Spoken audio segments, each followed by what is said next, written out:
So today's lesson is going to be our third lesson for this chapter, and we're going to be doing the product rule. So first we have a little investigation we're going to do here. So let's do this together. So let's say we have two functions, f of x, which is x cubed, and g of x, which is x to the 4. So first we're going to determine what each derivative is. Well, that's fairly easy.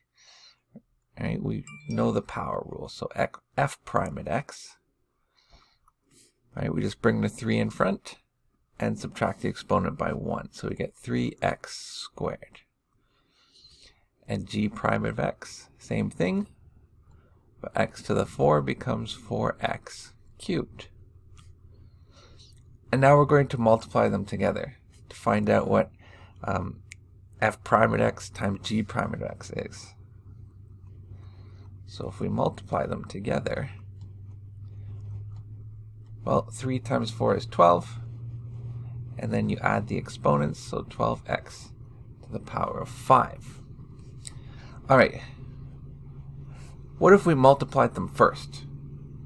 Right? X cubed times x to the power of 4. Well, if we do that, all we have to do is add the exponents, because 1 times 1 is 1, and we just get x to the power of 7. And now if we found the derivative of this, it should be the same, but it leads us with a problem. So f at x times g at x. I never needed that extra bracket. Oh well, I'll just throw it in there. All right, bring the 7 out in front, so 7x to the power of 6. All right, so it means this and this are definitely not the same. So what can we say? Well, the derivative of f at x times g of x is definitely not equal to f prime at x times g prime at x. So you cannot just simply take the derivative of each function and multiply them. All right then. So what do we do? What do we do if we have two functions multiplying each other? How do we find the derivative? Well, let's go back to first principles. Limits. All right, so here's what we're going to do. Let's call the product of f at x and g at x just p of x. And to find p prime of x, we're going to take the limit of our difference quotient. So the limit of h approaches 0 of f of x plus a little bit of h times g of x plus a little bit of h, subtract f at x, g of x all over h. Alright, so what I'm going to do here is, what I've highlighted in yellow here is I'm going to subtract and add the exact same term. So notice these are the exact same. Minus f at x, g of x plus h, plus f at x, g of x plus h. They're the exact same. So I'm not doing anything, I'm not changing anything there. It's like minusing 2 and adding 2. Okay? Alright, well now what I can do is sort of factor things out. So notice I have this in this term and in this term here. So what I'm going to do is I'm going to factor out that g of x plus h, and I get f at x plus h minus f at x. Okay. Well, over here, I could factor out an f at x. I have one in both terms there. So if I factor it out here, I get g of x plus h minus g of x. But look at what each of those are. This is the difference quotient as h approaches 0 for f at x. So it's the derivative of f. And this is the difference quotient as the limit approaches 0 for g of x. So it's the derivative of g. Alright, so what am I left with then? As h approaches 0, well, that's going to go to 0. And I'm left with this, the derivative of x, times just g of x, plus f at x times the derivative of g. So this is how we analyze the product rule. So let's do this with an example. So here I have h prime of x. Now I'm going to use the product rule to figure out what, this is h of x. I'm going to use the product rule to figure out what h prime of x is, what the derivative of h of x is. Alright, so let's take this first bracket and we're going to find a derivative of the first bracket. It's just a polynomial, so we're going to get 2x minus 3. Alright, we're just applying the power rule to each term.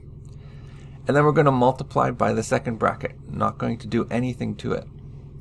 So x to the power of 5 plus 2. Now I'm going to add the first bracket. Don't do anything to it this time. X squared minus 3x. And we're going to multiply that by the derivative of the second bracket.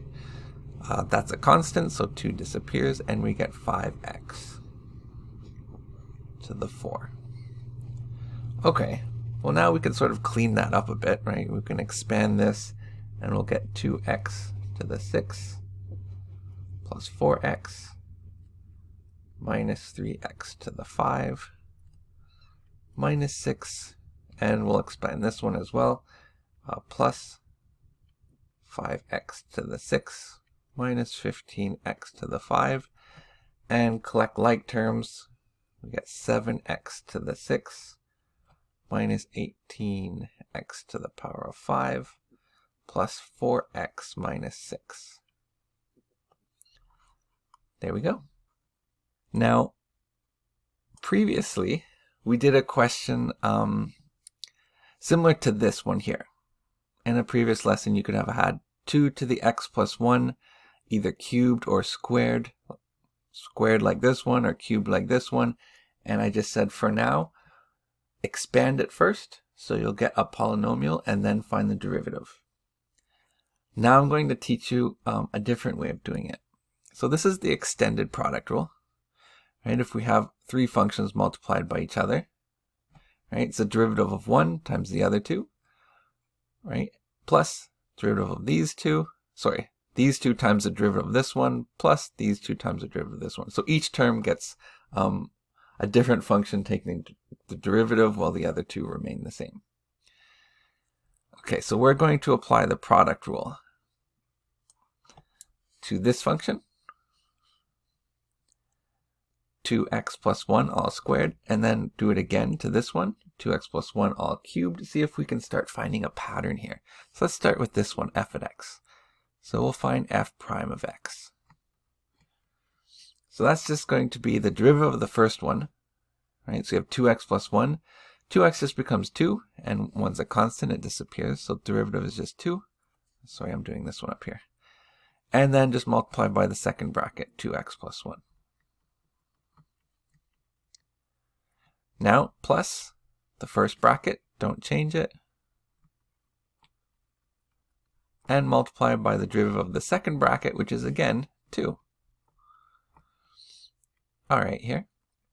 So what we can do is we can pull out a 2x plus 1, sort of factor it. And what we get is 2 plus 2, which is 4. Alright, well what about this one? Let's find g prime of x. Find the derivative of the first one. So you're going to get 2. Multiply by the other 2. I'm just going to write it as 2x plus 1 all squared. Then find the derivative of the second one, which is 2. Multiply by the other 2. So again, 2x plus 1 squared. Then find the derivative of the third one. You can probably see a pattern emerging now as I slowly run out of room here. 2x plus 1 all squared. There, I fit it. Alright, so factor out a 2x plus 1, and then we're adding 2, 2, 2, so 3 times. So essentially 2 times 3. And you're getting 6, and that's squared.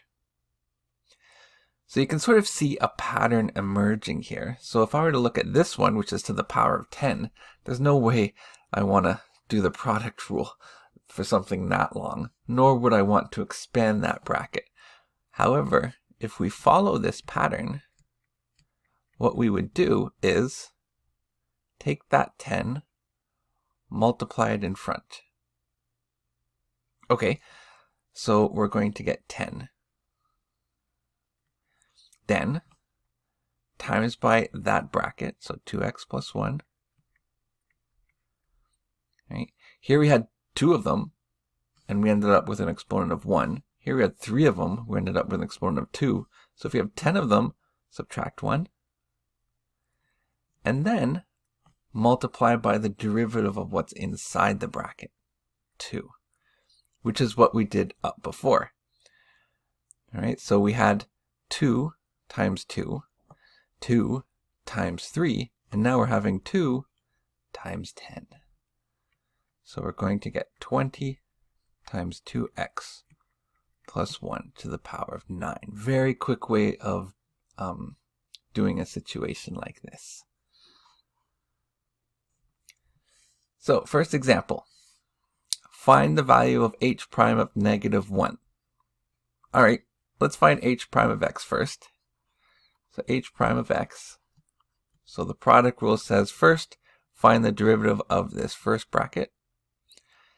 All right. Well, it's a polynomial, so here we'll have 3 times 5, which is 15.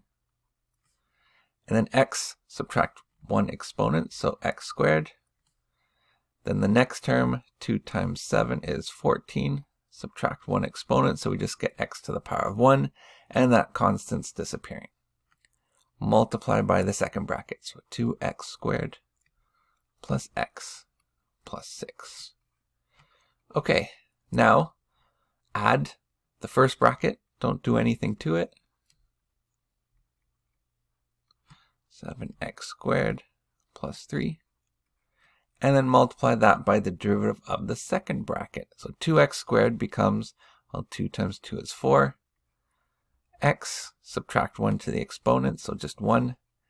And then plus x just becomes 1.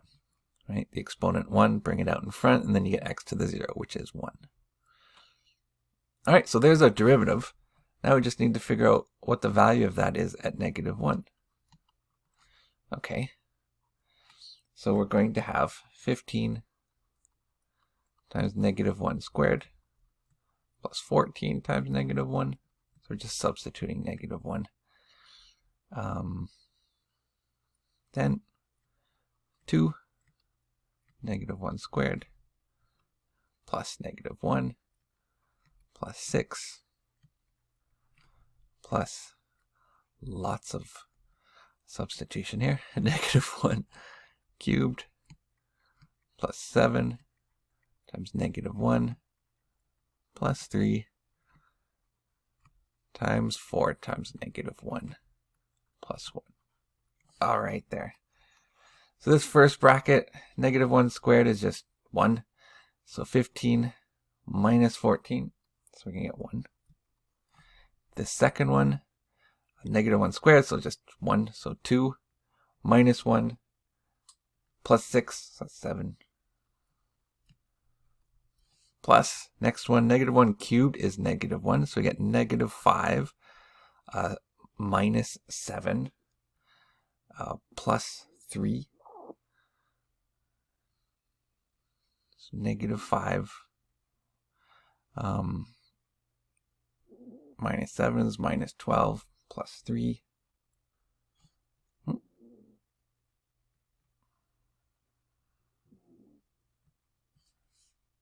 Alright, so yeah, I just forgot the square there from here. So that would be -5 and then plus 7 plus 3. There we go. So 5 and then minus 4 plus 1, -3. So we get 7 minus 15, which is minus 8. All right, so example 2 says h of x is x squared plus 3x plus 5 all to the power of 6. Okay, find h prime of x. It looks complicated, but now that we know our little trick, I can just do it right here. So multiply the entire bracket by that exponent for the bracket. So we're going to get 6. Then simply multiply by the bracket. Don't do anything to it. So x squared plus 3x plus 5. And then subtract that exponent by 1. So essentially, you're just applying the power rule. Right? This is no different than if I say had 6x, just x to the power of 6. Or let me just write this, u to the power of 6. If you had u to the power of 6 and you wanted to find dy by du, well then, you bring the 6 out in front, you just apply the power rule, so you get 6u, and then subtract 1 to the exponent of 5. But then what we're going to do is we're going to multiply this by, essentially, the derivative of u. Alright, so we take just the bracket and find the derivative of what's inside the bracket. So x squared becomes 2x,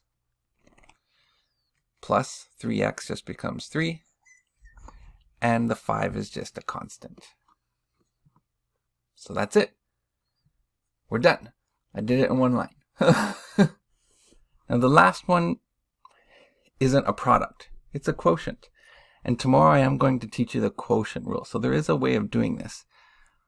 But there also is a way of doing it using the product rule. So what I'm going to do is I'm going to rewrite it like this. So f of x equals, I'm going to put them in brackets, so 2x plus 5. And then I'm going to use the denominator as simply a negative exponent, like that. Now we have a product rule question. All right, well, let's do that. So f prime at x then. So find the derivative of the first bracket, that's just 2. And multiply it by the second bracket. Now, leave the first bracket and find the derivative of the second bracket. Now, finding the derivative of the second bracket, what we're going to have to do is sort of combining what we did in example 1 and example 2. So notice the second bracket has a power. So what we'll do first is multiply that power, so negative 1, then multiply it by that second bracket, which is just 3x minus 1. Take that exponent and subtract 1, so minus 2, and then multiply that by what's in the derivative of what's inside that bracket, which is just 3. Okay, so essentially what I just did there was took the first bracket and then found the derivative of this, which would have been, bring the negative 1 out, multiply by the second bracket, subtract the power by 1, and then multiply by the derivative of that second bracket. Right, so that's where you see this portion here in our product rule. Okay, so let's clean this up a bit. So this just equals 2 times, I forgot the negative 1 here. So I'm going to put that back in the denominator as a fraction. 2 divided by 3x plus 1,